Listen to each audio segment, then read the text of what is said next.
welcome to the Motion Picture Notion. I'm your host, Gabriel Burton, and today I want to talk about the movie Annie, based on the comic strip Little Orphan Annie, not the new one, the old one from 1982. Now, this was one of the first movies I ever saw when I was a kid. I'm talking like 3-4 years old. My parents had it on VHS, and it's such a harmless movie. So I kind of grew up like initially with films like this and like Willow, Raiders of the Lost Ark. I was in a Walmart recently, and I found Annie in the bargain bin, and I was like, all right, you know what? I haven't seen this in a while, and I sort of like took a look around. I'm like, okay, nobody's watching me. I fucking grabbed it, and I'm like, all right, I'm gonna download this digital copy to my Voodoo, and I'm going to take a walk down memory lane, and if it sucks, then it sucks, whatever. Upon watching it today, at least initially, like, I really felt like I was going to get diabetes from watching it. I'm like, oh, this is, like, extremely sentimental and kind of like, ugh. Not my kind of film. Just because it's not my personal cup of tea doesn't mean that I can't acknowledge it as being a good movie. Thusly, I'm doing this review for Annie. Once again, like, in the beginning, it was, like, really overly sentimental, and it made me kind of want to vomit. But I'm here to tell you that, like, throughout the course of the movie, beginning to end, alright, there were some really outstanding performances. Eileen Quinn as Annie was great.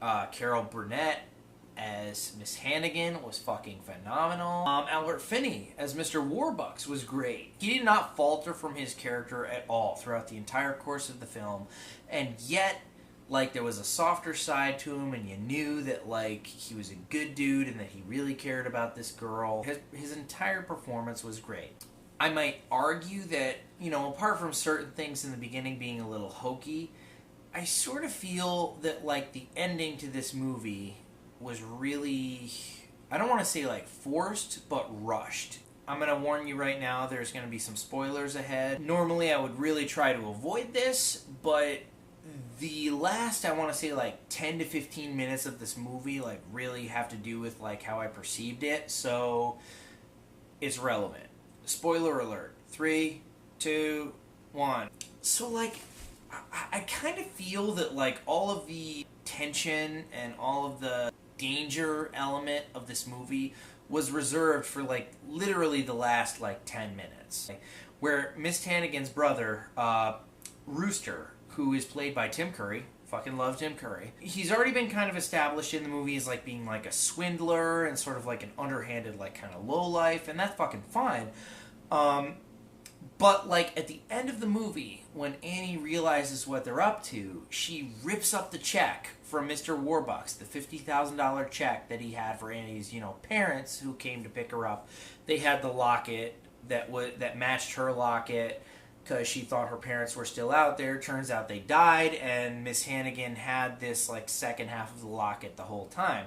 So it was, like, really just sort of this giant scheme to get $50,000 off of Mr. Warbucks. But when Annie rips up this check, Tim Curry, Rooster, goes after her. He's like, oh, you fucking brat, I'm gonna kill you, minus the fucking, because it's a PG-rated movie. But out of the blue, like, Miss Hannigan is like, oh my god, he really is gonna kill her. And it's sort of like, bitch, why did you, like, allow a child murderer in on your scheme? Like, if you knew your brother was capable of, like, killing a fucking child, then why did you bring him along on this whole thing? It just really felt, like, kind of forced. I mean, yes, not for nothing, it was, like, kind of an epic ending, but it really just felt like shoehorned in at, like, the last minute. I kind of really wish that they, like, built up to it a little bit more.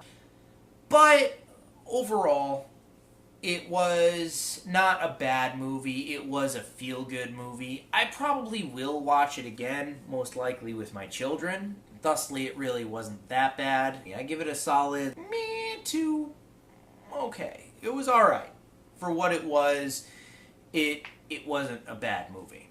And that's all she wrote.